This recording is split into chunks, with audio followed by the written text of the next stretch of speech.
Shalom, shalom para todos vocês. Como vocês estão? Como é que está o frio aí? Aqui o Uberlândia está um friozinho, né? Graças a Deus, temos só que agradecer, porque o Senhor é bom e a sua misericórdia dura para sempre, né? Aquele que nos deu as estações. Queridos, quero falar um pouco, né, da nossa confissão de fé em Yeshua HaMashiach, né? Quando eu falo confissão de fé, a nossa confissão de fé é muito mais do que uma confissão de fé de uma instituição ou uma confissão de fé de algum concílio, né? A nossa confissão de fé, ela está baseada dentro das Escrituras, ou pelo menos assim deveria ser e deve ser a nossa confissão de fé. Bom, vamos lá. Nós corremos um perigo muito grande, mas muito grande, em fundamentar crenças que eu gosto sempre, quando eu estou escrevendo, sempre eu uso a expressão fanatismo ou religiosidade ou fanatismo religioso, né? Porque é uma realidade. O fanatismo religioso é um perigo, né? E todos nós somos propensos a professar algum credo. Eu acredito naquilo. Aquilo ali para mim é uma verdade, mas que no fundo, ele é infundado, ele não tem um fundamento dentro das Escrituras. E a gente vai percebendo no caminhar da nossa do nosso caminhar de fé, que a gente fundamentamos algumas crenças, alguns fundamentos fundamentados na areia. É tipo, por exemplo, quando eu comecei a minha fé, a andar em Cristo Jesus, né, em Yeshua HaMashiach, algumas questões, por exemplo, eu passei a acreditar em algumas coisas que era praticamente uma verdade absoluta para mim, porque aquilo foi herdado, né? A partir do momento que eu fui estudando a Bíblia, as Escrituras, eu fui percebendo nitidamente, claramente, que algumas coisas ele não tinha fundamento na Bíblia, nas Escrituras. É muita coisa que você vai descobrindo, principalmente se você é um estudante realmente da Bíblia. Quando você é um estudante realmente da Bíblia, você vai descobrindo que muitas coisas da sua fé que você foi aprendendo, tipo, dentro de uma comunidade, não que você é contra a comunidade, pelo amor de Deus, mas muitas coisas, às vezes você ouve uma pregação, por exemplo, vamos pegar coisinhas básico do básico, né? A palavra, quantas vezes você ouviu isso? A palavra de Deus se renova a cada dia. Praticamente, quase todos os novos convertidos, sem entender, sem racionalizar, sem estudar, sem perceber, aquilo ali era uma grande verdade. Então, nossa, a palavra de Deus se renova a cada dia, e você citava, né? E tantas outras pensamentos, jargões que você usava, no decorrer da sua caminhada, você vai amadurecendo, você vai percebendo que aquilo não era algo fundamentado, era uma expressão linguística, era uma crença básica, infundada e tal. São erros linguísticos, erros que todos nós em algumas coisas, em algum ponto, ainda temos, todos nós. A gente só vamos sendo desencantados a partir do momento que a palavra de Deus, ele vai nos confrontando. Essa é a verdade. A palavra de Deus vai nos confrontando. Temos a ideia do cânon. O cânon, ele tem a sua etimologia de régua, é o padrão, né? O tipo, Você tem uma crença, você tem um credo, você acredita, você tem fé, não é isso? E então o que é o cânon?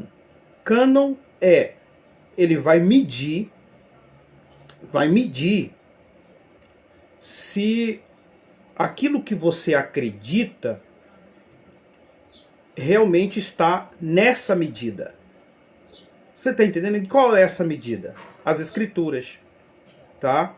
Então, por isso que nós chamamos de cânon, né? Então, os livros que nós temos, chamamos de canônicos. São os livros que são o padrão para a nossa fé. Ele é o padrão para a nossa fé. Por isso que temos uma famosa frase, seu nome é de Martinho Lutero, né? Independente, ele foi antissemita. Não, ele foi antissemita, blá blá blá blá, blá, sei lá, né? Nós falamos.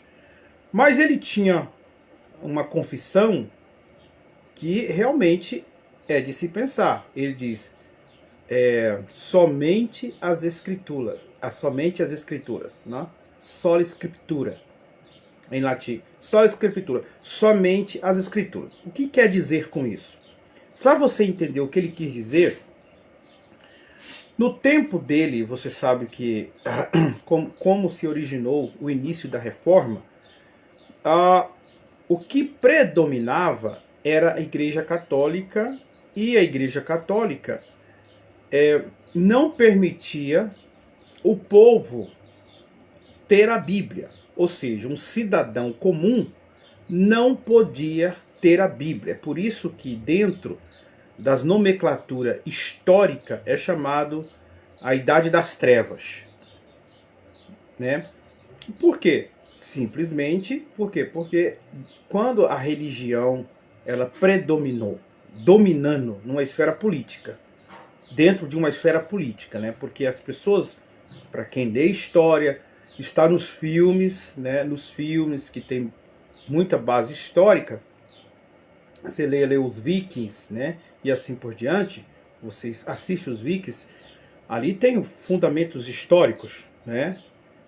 E muitos dos povos, os bárbaros ou nações, quando a Igreja Católica dominava, era vencido pela espada. Então os povos ou se convertia, os homens, ou se convertia à Igreja Católica, ou eles eram mortos. Então o mundo o cristianismo representado pela Igreja Católica, né, veio dentro desse contexto histórico aí, pela espada.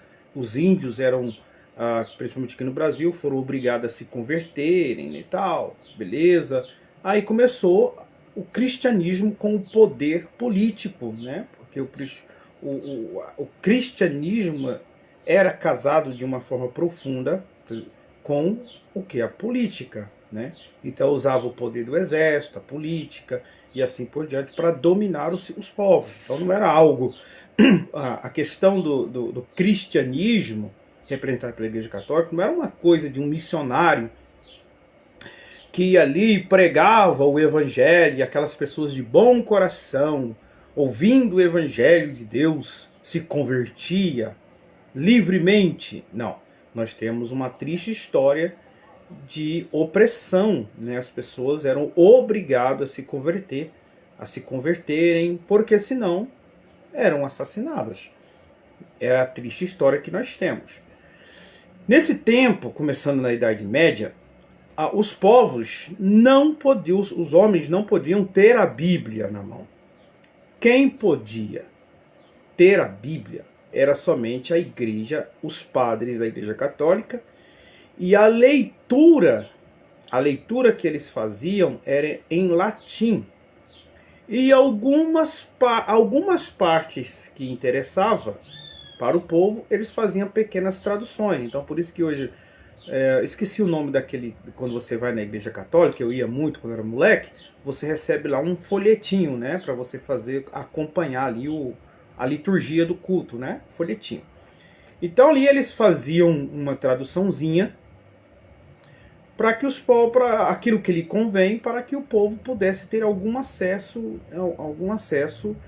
à liturgia daquilo que os padres lhes passavam. Mas era proibido ter Bíblia, então os povos não podiam ter Bíblia. E até porque a maioria dos povos, né, eram analfabetos, então não ia saber ler mesmo. Aí, para dificultar, os padres, né, que eram educados, eles eram educados, então eles liam a Bíblia, em latim. O povo já não sabia ler, né? Aí tem outras línguas, alemão e muitas outras línguas. E a liturgia era em latim. A Bíblia, as traduções estavam em latim. Então veio Martinho Lutero, que era um padre filósofo, linguístico, né? Ele conhecia do grego, hebraico, né? E assim por diante. Teólogo, né? Então ele tinha um vasto conhecimento como padre. E ele, quando ele teve ali passou para a sua existência religiosa, né? Então ele passou a ter muitos problemas com a sua fé e tal, dúvidas, acusações. É só você ver algum filme, você vai ter noção, né? E ler a história. Ele passou agora a ler as Escrituras, as cartas de Paulo aos Romanos. Aí ele começou a entender o princípio da fé, o que é a natureza da fé em Deus. E ele começou a confrontar, a entender a Igreja Católica, que não usavam a Bíblia de verdade, né? Porque a Igreja Católica ensinava que a tradição católica está acima da Bíblia, essa é a verdade. Então, o que imperava era a tradição. A tradição era mais importante que a Bíblia. Por isso que a Bíblia não era lida para o povo, né? A questão era a tradição. Então, o que a tradição... Aí foi que Martinho Lutero, lendo a carta aos Romanos, ele entendeu que a fé vem pelo ouvir e ouvir a palavra de Deus. Ouvir a palavra de Deus. Então, ele entendeu que a palavra de Deus é o parâmetro para a nossa fé, e não a tradição da Igreja Católica e nem qualquer outra coisa. Às vezes, a nossa fé tem que estar fundamentada, originada nas Escrituras. Aí foi que ele desenvolveu, aí ele começou a confrontar os padres, os papas, ele confrontou a Igreja Católica com as Escrituras. Foi aí o princípio da reforma, porque o princípio da reforma é isto, é trazer o povo para as Escrituras. A ideia de Martinho Lutero não era fundar o protestantismo como outra denominação. Essa não era a ideia original. Não era a ideia original dele, tá? De fundamentar um protestantismo como outra instituição. Mas ele tinha uma ideia de reformar e de trazer a própria Igreja Católica, fazer conscientizar os frades, conscientizar os papas que precisariam fundamentar a sua fé nas Escrituras. E aí que veio o grande problema, né? Porque a Igreja Católica preza pela sua tradição, né? Então, foi aí que você conhece alguns baluartes, grandes confissões de fé, que é o baluarte da crença nas Escrituras e não na tradição. Veja, a questão não é dizer que a tradição, que não se deva ter tradição. A questão é de não colocar a tradição acima das Escrituras. Então o que Martinho Lutero fez? Então, de tanto embate, risco de morte, né? Então, em risco de morte, assim por diante, ele resistiu com as Escrituras, dentro das Escrituras. Então ele desafiou os padres, desafiou o Papa, e assim por diante, tentando trazer eles para o quê? Para a consciência das Escrituras, mas é impossível, foi impossível. Ou seja, o nascimento da reforma, ou seja, da reforma, começando por Martinho Lutero. Não que, eu falo começando, mas nós tivemos outros padres antes dele, né, que foram os precursores, né, mas parece que a bomba ali estourou com Martinho Lutero mesmo, ele foi que parece que deu o golpe final. Então, o nascimento do protestantismo como instituição foi inevitável, porque a Igreja Católica não aceitou. Então, mas o leme é somente, sola escritura, somente as escrituras. Porque as escrituras têm que ser a regra e a base da nossa fé, e não a tradição ou interpretações de homens, mas as escrituras. Então, nesse ponto, foi muito importante. O que o Martinho Lutero fez? Ele fez tradução, ele fez a tradução do latim, da Bíblia, que estava em latim, tá?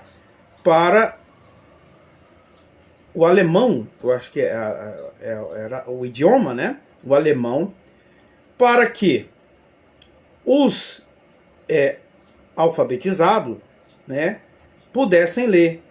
Então, a partir de Martinho Lutero, os homens agora puderam ler as Escrituras. Ler as Escrituras. Foi a partir de Martinho Lutero. O mundo estava em trevas, por isso que era conhecido, no tempo dele era conhecido como Idade das Trevas. Justamente por uma das causas, por não terem a Bíblia, ou seja, tínhamos uma instituição, uma grande instituição poderosa, que era denominada de cristianismo, que ocultava as escrituras, tá? Dos povos. E somente os padres podiam ter acesso à leitura. Como eles ocultaram, não dando acesso aos povos, os povos, a maioria dos homens, por ser analfabetos, também não teria esse acesso. Os padres não ocultavam as escrituras, a leitura das escrituras através da tradição. Então o que era ensinado era a tradição da igreja e não as escrituras. Então as escrituras foram ocultadas. Então veio Martinho Lutero e deu um golpe, feriu, ele deu um golpe forte nessa, ou seja, nessa posição, e fez uma tradução, e aí nasceu a Igreja Luterana, em que os povos agora, além de os alfabetizados que podiam ler, agora ele fez uma tradução para a língua, os alfabetizados liam, e agora nas congregações luteranas eram lidas as escrituras, lido e interpretado para as pessoas comuns. Então temos uma grande história, né? Uma grande história, que você vai ter a ideia dela em algum livro que fala sobre o avivamento. Aí vem John Wesley. John Wesley ampliou, ou seja, dentro de uma instituição, porque as instituições eram falhas, né? Não eram perfeitas. John Wesley, né, que nós temos a igreja wesleyana, né, wesleyana, acho que é assim, né, que fala, ou metodista. Acho que é metodista, né, gente? Ele foi o grande evangelista que trouxe um modelo do evangelho.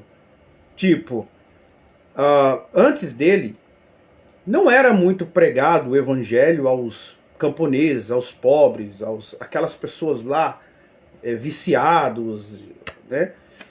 E tipo, parece que o evangelho, até no meio do protestantismo, não que não existiria, não poderia ter um pobre, né? Mas eu digo assim, na reforma ali, calvinista, daí tá, e assim por diante, não é que não tinha pobres, mas o evangelho não era tão pregado, não havia um avivamento, não havia uma expansão tão grande para alcançar esse povo, né?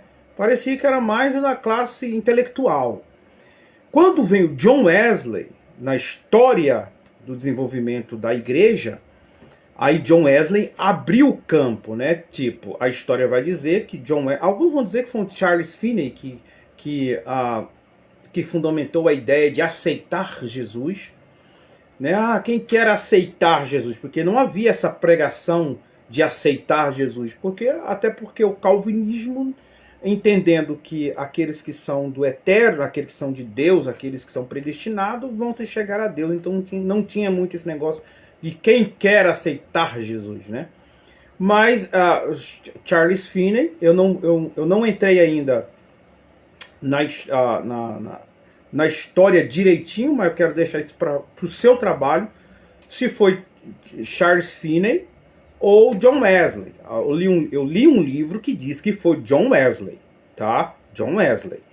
O John Wesley, que pelo menos a expressão de aceitar Jesus, vão dizer que foi John Wesley, que agora criou essa metodologia de, ao pregar o evangelho, aí ele fazia o chamado apelo, quem quer aceitar Jesus, John Wesley, tá? Agora, que é inegável a história que através de John Wesley começou a haver um grande avivamento. Eu esqueci, não vou arriscar. Eu vou arriscar aqui, mas eu posso errar. Segundo a história, ele a cavalo, parece que ele andou mais de 3.000 quilômetros a cavalo evangelizando. 3.000 quilômetros. Né? Depois John Wesley, é só você fazer uma pesquisa e você vê a data, o número direitinho. Mas a cavalo, ele saía pregando nas minas, aos camponeses, as pessoas mais pobres, viciados, as prostitutas, e foi através dele que começou. Ou seja, que o evangelho que nós temos hoje, esse modelo que nós temos hoje, esse modelo veio através de John Wesley, ou seja, esse paradigma, ele serviu de um paradigma para a nossa geração de um evangelismo, de pregar aos pobres. Por quê? Porque, se eu não me engano, foi ele na Inglaterra, né? Se era o lugar dele que ele veio, é Inglaterra. John Wesley, por começar a pregar o evangelho, quando ele fazia, se eu não me engano, ele era da igreja anglicana, se eu não me engano, depois vocês me corrigem, que era calvinista, né? Se eu não estou enganado, eu não sei se a anglicana era calvinista, mas ele era fazia parte de um sistema que era calvinista, né? Se eu não me engano, tá, gente? E se eu não estou misturando as bolas, ou a demanda lá, não sei se era calvinismo ou se a igreja que ele fazia parte, como era de praxe, não pregava o evangelho a esse tipo de gente. O evangelho não era muito para esse tipo de gente, prostitutas. Eles pregavam para as pessoas mais cultas, para os ricos, para as pessoas mais, né, socialmente moralista. E não era para esse tipo de povo. E foi uma das causas, e foi por essa causa que John Wesley foi proibido, expulso de pregar o evangelho nos púlpitos. Ele foi proibido. Então a igreja da Inglaterra não aceitou John Wesley mais. E olha que ele era um grande baluarte, um homem muito forte de caráter e autodisciplinado. Parece que até metodista, a própria ideia da igreja metodista está falando de metódico. Porque ele era metódico, ele tinha horário para tudo, horário para isso, horário para aquilo, horário para evangelizar, horário para dormir. Ele tinha uma alta disciplina, por isso que vem da metodista, porque ele tinha uma metodologia, ele era metódico. Interessante isso. E foi ele que trouxe um grande... Ele começou então, como ele foi expulso da instituição, ele começou a andar a cavalo e a pregar o evangelho e perguntando quem quer aceitar Jesus. Como os camponeses não tinham acesso ao evangelho, não ia lá quem pregasse, e o evangelho era destinado somente às elites, ele começou então a atrair muita gente. Ele começou a pregar debaixo das árvores, ele fazia o seu templo era as árvores. Ele começou a fazer cultos, e muita gente prostitutas, viciados em gin. Gente, ele começou a ganhar milhares de almas. Houve um grande avivamento através de John Wesley pregando o evangelho e as escrituras aos povos.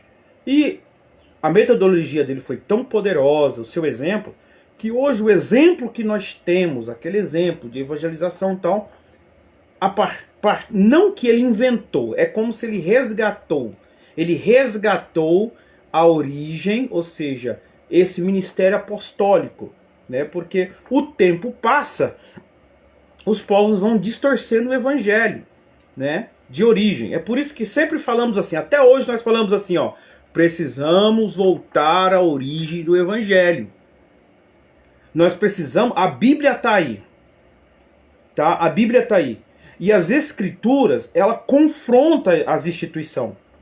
Ela confronta a liderança, quando a liderança, se essa liderança, a metodologia dessa liderança realmente está de acordo com o ensino bíblico ou não. Se não tiver de acordo, a Bíblia sempre vai confrontar.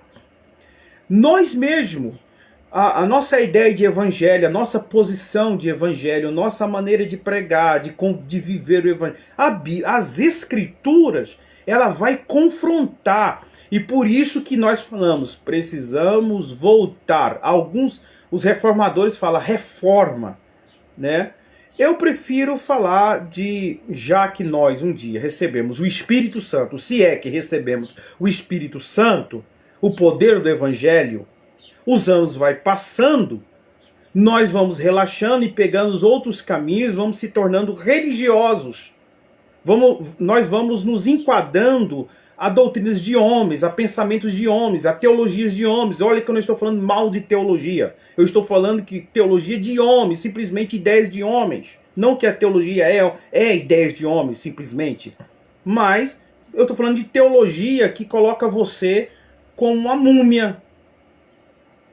Entende? Não permite que você tenha um acesso verdadeiro à interpretação bíblica.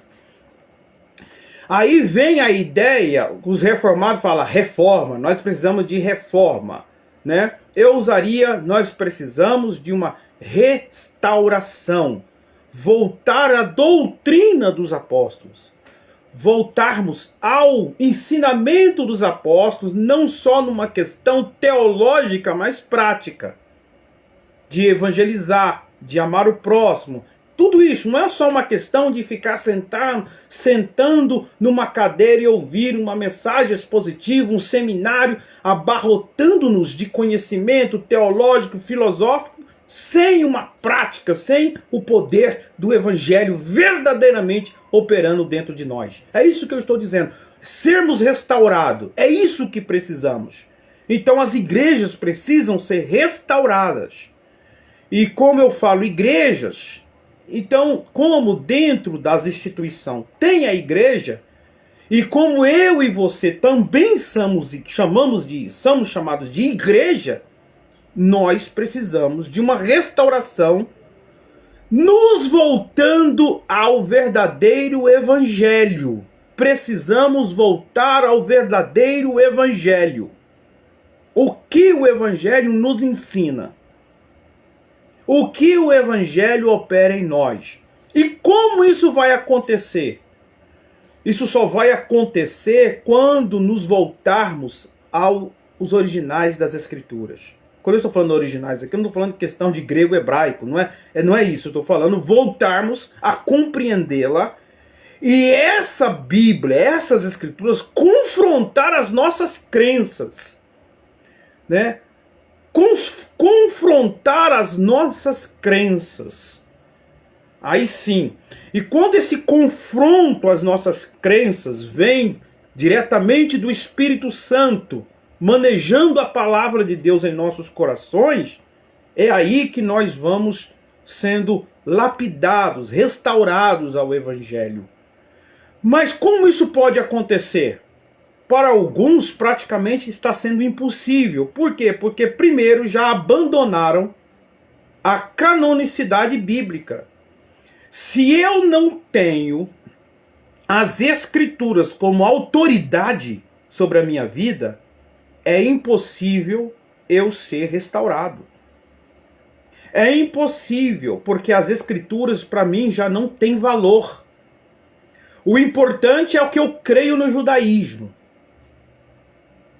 O importante é o que eu creio que o rabino falou, que o judeu pode falar algo que a Bíblia, que está totalmente fora da Bíblia, mas o importante é o que ele falou. É a cultura judaica, é o judaísmo, é os sábios. Os sábios se tornam mais sábios do que a própria sabedoria, que é as escrituras. É complicado. A cultura judaica está acima da cultura bíblica, da cultura do reino dos céus. Porque o reino dos céus é dos céus. O meu reino não é daqui. Quando Jesus disse, o meu reino não é daqui, ele estava dentro de um lugar geográfico chamado Israel, onde que vivia uma cultura judaica. Ele está dizendo, é como se ele dizendo, a minha cultura é do reino dos céus. A cultura do reino dos céus, ou seja, a cultura dos homens aqui, não pode estar acima da cultura do reino dos céus. Por isso, se você quer ser um obediente às escrituras, entender as escrituras, você pode estudar a cultura aonde temos o berço da Bíblia, onde que a Bíblia, as escrituras foi entregue a eles, porque as escrituras são metafísica, ela vem do céu, né? Então, você pode estudar o fundo histórico que é a cultura judaica, estudar, mas a revelação, a obediência é por revelação. Jesus disse assim, graças te dou, Mateus capítulo 11, versículo 24, 25 ao 26 ao 27. Graças te dou, ó Pai, porque tu revelaste essas coisas, ocultastes essas coisas aos sábios entendidos. Quem eram os sábios entendidos ali ao redor de Jesus? Os sábios entendidos eram os rabinos, escribas e fariseus, saduceus, toda a classe, a elite religiosa. Tu ocultaste essas coisas dos sábios e entendidos e a revelaste aos pequeninos. O reino dos céus precisa-se você diminuir para você receber a revelação do reino dos céus. Para você entender os mistérios do reino do céu, não é só estudar hebraico, porque hebraico, os fariseus sabiam hebraico. Não é só você estudar grego, porque tanto judeus helenistas e tanto gregos conheciam o grego, mas precisariam diminuir, receber uma revelação para entender os mistérios do reino dos céus. E aos discípulos Jesus disse, a vós foi dado os mistérios, revelados os mistérios do reino dos céus. Então tem algum jogo, tem algumas coisas aí que precisamos entender. Outra coisa é estudar teologia, é entender o sistema que você faz parte, do cristianismo. Gente, isso aqui vai servir tanto para os críticos do cristianismo e tanto um alerta para o próprio cristianismo. Para os críticos do cristianismo, vamos deixar claro, tá? Quando eu falo cristianismo, eu falo assim, cristianismo. Por exemplo, alguém vem fazer crítica do cristianismo. Eu fico calado, porque a minha vontade de perguntar é, primeiro, o que você entende de cristianismo? Essa seria a minha primeira pergunta. Segundo, será que não existiria o cristianismo falso e o cristianismo verdadeiro?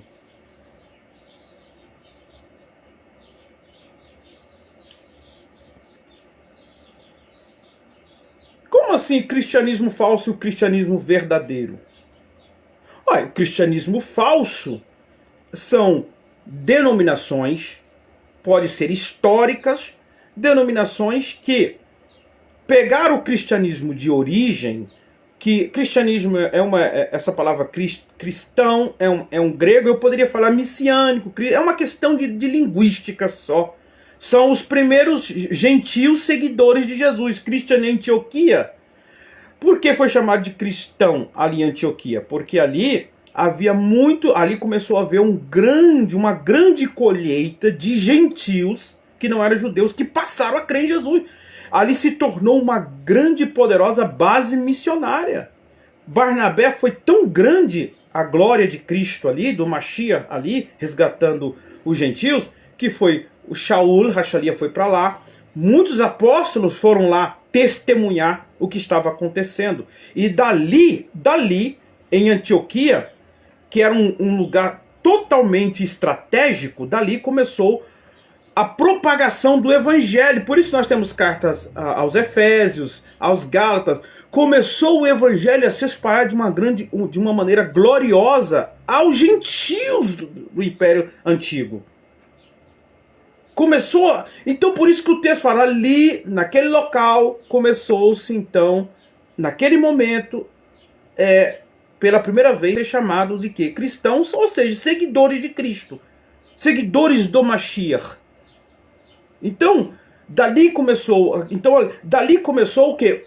A grande congregação dos gentios, porque o Tanar, Torá e Tanar, já vinha previndo gloriosamente que a fé de Abraão alcançaria todos os povos. E os profetas que profetizavam sobre o Mashiach deixou claro que Deus levantaria nações que iam, povos gentios que haveriam de crer, de se chegar ao eterno. Isso está profetizado.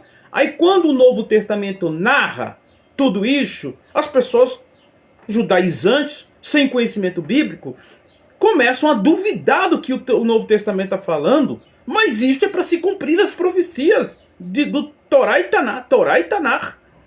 Né? Quando eu falo Torá e Tanar, gente, porque Tanar na realidade já está falando de toda a Bíblia hebraica. Quando eu falo Bíblia hebraica, tem gente que ainda não entende quando eu quero dizer Bíblia hebraica. Então eu vou usar aquela palavra que muita gente às vezes também não gosta, né? Mas é o que é mais conhecido no meio cristão, do Antigo Testamento. Toda a palavra, ou seja, todas as profecias do Antigo Testamento. Aí começa a se cumprir, as pessoas não entendem. Assim como os judeus não estavam entendendo, tem muita gente atualmente judaizante que não e continua não entendendo, carregando uma cegueira. Então é para se cumprir. Quando diz que ali, pela primeira vez, Atos capítulo 13, os discípulos foram chamados de Cristo, pela primeira vez foram chamados de cristãos, é para se cumprir as profecias. Começa então em Cristo, no Mashiach, ser recolhido aqueles que crêem no Mashiach. Por isso que ali, pela primeira vez, foram chamados os primeiros de seguidores, né? Ou seja, cristão, ou seja, aqueles que seguem Cristo, messiânicos, aquele que crê no Messias. Essa é a verdade do texto. Então ali não está falando nada da Igreja Católica, da Igreja Assembleia de Deus, entende? Ali não está falando de Lutero, no capítulo 13 de Atos. Ali não está falando da Assembleia de Deus, ali não está falando de Deus e amor, ali está falando dos seguidores de Cristo. Dos seguidores de Cristo. Ali não está falando do falso cristianismo que temos hoje, que inventa outras doutrinas. Ali não está falando, quando fala dos cristãos ali, pela primeira vez foram chamados de cristão. Ali não está falando dessas igrejas de hoje que está parecendo mais candomblé, terreiro de macumba. As pessoas têm que entender isto. Ali está falando de pessoas que agora passaram, gentios que passaram a crer no Messias. Agora, temos 2000 anos de história. 2000 anos de história de lá para cá. Esses messiânicos, esses que foram cristãos, ou nazarenos que eram chamados, porque os seguidores começou a ter fases, ali tem fases, né? Os nazarenos, messiânicos, os do caminho, os agora em Antioquia, pela primeira vez foram chamados de cristão. De lá para cá temos 2000 anos de história. O evangelho vai sendo distorcido por interpretações de milhares de pessoas. De de próprios cristãos que distorceram o cristianismo, de judeus que distorceram o cristianismo. Agora nós temos milhares de denominações que também continuam distorcendo o cristianismo. Então por isso que a questão é, quando falamos de cristianismo, você está falando qual cristianismo? Tem gente pegando vídeo de macumba, vídeo não sei do que, e falando, olha o cristianismo. Mas você está pegando o cristianismo do vídeo? Ou o cristianismo bíblico? O seguidor, o que a Bíblia, os ensinos das Escrituras ensina. Porque o que a Bíblia ensina, ele confronta até o falso cristianismo que tem hoje. O cristianismo bíblico, ele confronta até o falso cristianismo que tem hoje. É só ler a Bíblia. Quer entender sobre dons? Quer entender sobre as manifestações do Espírito Santo, conforme Paulo ensina em como Atos dos Apóstolos ensina, leia a Bíblia. Aí quando você lê as Escrituras e entende, aí você vai entender que aquilo que é falso cristianismo, alguns movimentos que parecem mais terreiro de macumba do que a manifestação do Espírito, você vai entender que aquilo ali não é o cristianismo bíblico, é o falso cristianismo. Por isso que eu fazer qualquer comentário crítico, seja de algum judaísmo, quando eu vejo que o negócio está tão distorcido, eu falo falso judaísmo. Quando eu falo falso judaísmo, tá? Estou fazendo distinção que tem parte do judaísmo que está de acordo com as Escrituras. Peraí, tem uma musiquinha passando aqui, deixa eu dar só uma pausa.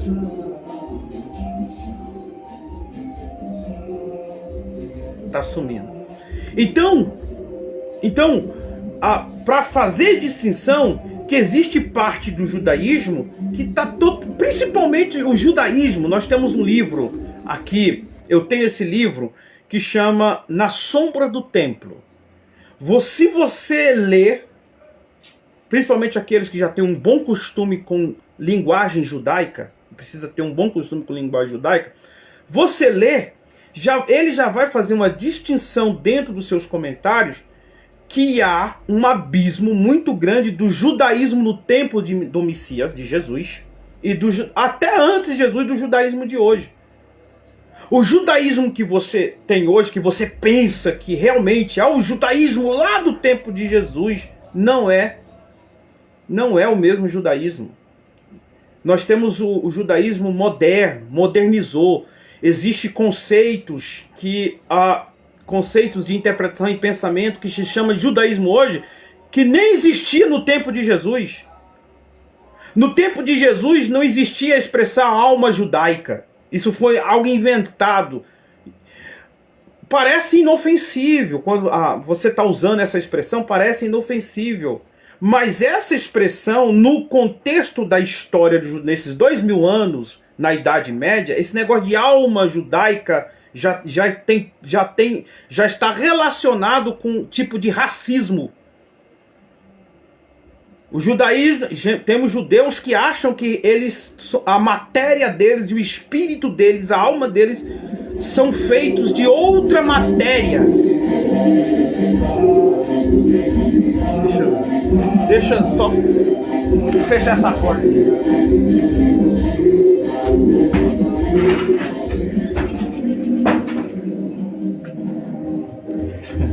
Você é atribulado aí. Fagulha divina. Nós temos a fagulha divina, né?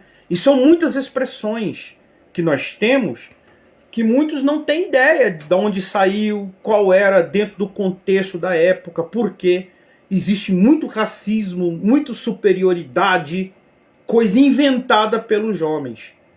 Mas é simples. Você quer saber o que é a alma de todo ser humano? Vai pela que as Escrituras dizem.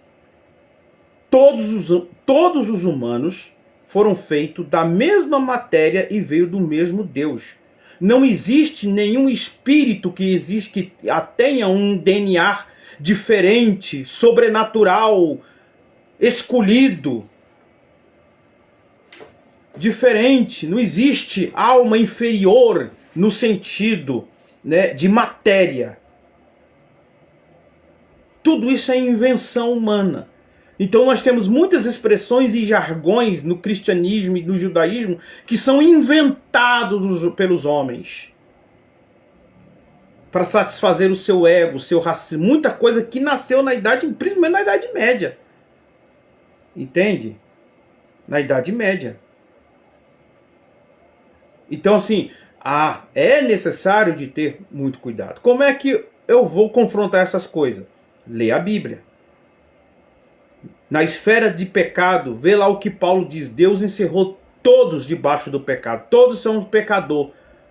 E quando Deus encerra todos debaixo do pecado, Paulo diz que Deus não faz distinção nem de judeus e nem grego. Todos estão encerrados debaixo do pecado, para que nenhum homem se glorie, para que a salvação seja baseada somente no sangue de Cristo e do Cordeiro. Simplesmente. Nós precisamos ler a Bíblia, para você não ficar agarrado com fanatismo e pensamentos humanos, adorando homens mais do que o Criador, seguindo ensinamentos de homens. Então é por aí, tá? Então é muita coisa. Como nós vamos nos libertando dessas garras fanáticas e religiosidade?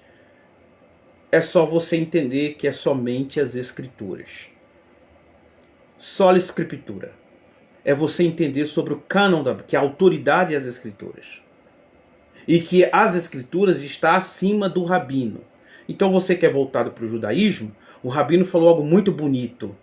Mas você já confrontou, você já fez, você já perguntou, será que o que o Messias realmente ensinou tem paralelo com o que esse rabino está dizendo? Sabe o que ele está dizendo? Bom, se ele falou algo que tem um paralelo com as Escrituras, glória a Deus.